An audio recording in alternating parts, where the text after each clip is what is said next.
안녕하세요. 신바람 톡톡 길라잡이입니다. 혹시 국토교통부 민간임대 정책과에서 이런 문자 받으셨나요? 그럼 당신은 등록 임대사업자입니다. 그렇다면 올 8월 18일까지 뭘 해야 하는지 알고 계시죠? 맞습니다. 보증보험을 가입하셔야 합니다. 왜냐고요? 법으로 정한 의무니까요.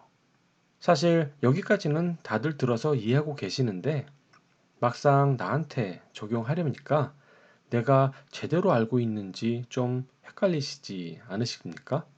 가령 오늘 8월 18일 이전에 재계약하려고 하는데 그동안 알아본 바로는 보증보험 안 들어도 된다고 말하는데 이게 정말 맞는지 영 자신이 안 서지 않습니까? 그리고 또 이번엔 8월 18일 이후에 임대 신규 계약을 하려고 하는데 이번에도 보증보험 안 들어도 되는 방법이 있다고 합니다. 이제 슬슬 헷갈리기 시작합니다. 괜히 맘 놓고 있다가 과태료 내는 건 아닌지 걱정도 되고 말입니다. 그렇다고 누구 하나 쉽게 알려주는 사람도 주변에 없습니다. 참 답답합니다. 그래서 제가 이번 영상을 통해서 한 방에 정리하였습니다. 얼마 남지 않았죠? 올 8월 18일 보증보험 가입 유예기간 마지막 날입니다. 이날 이후부터는 보증보험을 가입하지 않으면 2년 이하 징역이나 2천만 원 이하 벌금을 매기도록 민간임대주택 특별법에 명시되어 있습니다. 그런데 좀 이상하죠? 분명 올 8월 18일부터 가입하라고 했는데 어떤 임대사업자는 이미 보증보험을 가입하고 계시고 또 어떤 분은 아직 의무기간이 남았다고 하면서 혹시나 해서 주변에 물어보는 분도 계시죠. 이유는 이렇습니다. 이미 보증보험을 가입한 임대인의 경우 본인이 가지고 있는 임대주택을 20년 8월 18일 법 시행 이후에 등록한 경우로 당연히 법에서 임대계약 시 보증보험을 가입하라고 했기 때문에 의무적으로 가입한 겁니다. 하지만 지금까지 보증보험을 가입하지 않은 임대사업자의 경우는 본인이 가지고 있는 임대주택을 20년 8월 18일 법 시행 이전에 등록하셨기 때문입니다.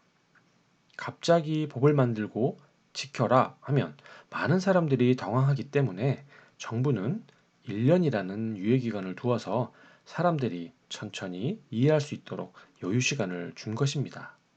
그래서 지금까지 신규 계약을 하거나 기존에 살고 있는 사람과 재계약을 해도 보증보험을 가입하지 않아도 되었던 이유입니다. 하지만 올 8월 18일 이후부터는 유예기간이 끝나게 되죠. 따라서 그 이후에 신규로 임대차 계약을 맺거나 또는 기존에 살고 있는 임차인과 재계약을 맺을 경우 이제는 보증보험을 가입하셔야 합니다. 이제 확실히 이해되셨죠? 그렇다면 보증보험 미가입 조건은 또 뭘까요? 가입기간 다음으로 많이들 질문하는 것 중 하나가 바로 보증보험 미가입 조건입니다. 보증보험 가입하려면 돈도 들지만 가입 절차가 너무 번거로워 골치가 아프죠. 그런데 누군가 나는 보증보험 가입 안 했어 라고 한다면 귀가 솔깃하지 않습니까? 그래서 준비했습니다. 보증보험 미가입 조건을 알아보는 방법 말입니다. 보증보험 미가입 대상은 다음 공식을 적용할 때 보증금액이 0보다 적어 마이너스가 나오는 경우입니다. 즉, 산정 공식이 의미하는 것은 주택가격이 담보금액과 보증금액을 합한 것보다 커서 혹시나 주택이 경매에 넘어가더라도 임대인에게 보증금을 되돌려 줄 수 있다고 판단하는 것입니다. 그런데 자세히 보면 주택가격의 60%를 적용하다 보니까 웬만해서는 보증금액이 0보다 크게 돼서 대부분 보증보험을 가입하여야 하는 불합리한 조건이 되겠죠. 그래서 이 공식을 만족하는 임대주택은 그리 많지 않을 겁니다. 여기서 주택가격은 감정평가액 또는 우리가 잘 아는 공시가격의 일정 비율을 곱해서 적용하는데 그나마 주택가격을 감정평가액으로 하면 공시가격보다 커지기 때문에 좀 더 나은 조건이 되기는 하지만 손낱 보증보험 하나 들자고 감정평가까지 해가면서 보험가입하기에는 좀 너무한다 생각이 듭니다. 그래서 정부에서는 매년 고시되는 공시가격을 활용해서 주택가격을 산정해도 좋다고 했습니다. 하지만 고시가격이 적게는 시세의 50% 되는 곳도 있기 때문에 이럴 경우 너무 적은 비율이 적용돼서 하나만한 것이 되겠죠. 그래서 적용 비율이라는 것을 만들어서 시세에 가까운 금액을 적용할 수 있도록 하였습니다. 이 표가 바로 국토교통부에서 고시하는 적용 비율입니다. 예를 들어 서울에 있는 단독주택 공시가격이 9억에서 15억 사이에 있다고 한다면 그 적용 비율은 160%를 적용하라는 이야기입니다. 이해를 돕기 위해 간단하게 사례를 좀 들어보겠습니다. 서울에 있는 다가구 공시가격이 6억이고 여기 들어있는 전세보증금 합계가 5억 5천이라고 가정하겠습니다. 반공제 때문에 은행 어디에도 다가구의 주택담보대출을 해주지는 않겠죠. 그래서 근저당은 0원으로 가정하겠습니다. 이 조건으로 보증금을 계산해 보면 마이너스 6,200만 원이 나옵니다. 결국 0보다 적게 나와서 이런 경우가 보증보험 미가입 사유가 되겠습니다. 자, 미가입 조건이 되었으니 난 보증보험 안 들어도 돼 라고 하면서 계약 시 아무것도 안 해도 될까요? 그렇다면 너무 쉽게 생각하셨습니다. 이럴 경우 렌트홈에서 임대차 계약 최초 또는 변경 신고할 때 무척이나 당황하실 겁니다. 왜냐고요? 구청 담당자가 피곤한 목소리로 여러분을 설득하고 많은 이야기를 들려주기 때문입니다. 근데 문제가 있죠.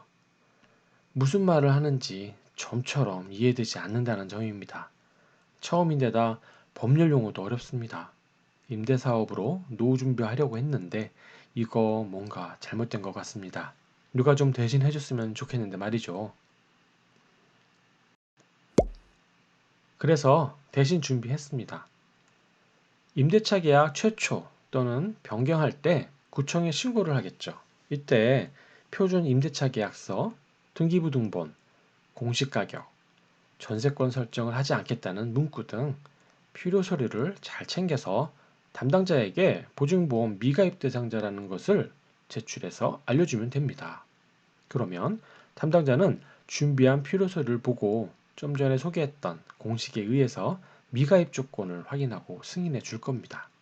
이 정도면 충분할 것 같지만 혹시 모르잖아요. 그래서 해당 구청 담당자와 꼭 통화해서 확인하시길 당부드리겠습니다. 지금까지 보증보험 미가입 조건과 신고 시 필요한 서류를 말씀드렸는데요. 이와 반대로 보증보험을 가입해야 하는 조건에 대해서도 알아야겠죠. 그건 이전 영상에서 자세하게 설명드렸어요. 영상 확인 후 실수하지 않도록 미리 준비하시기를 당부드립니다. 내용이 도움이 되셨으면 좋아요, 구독 부탁드리겠습니다. 감사합니다.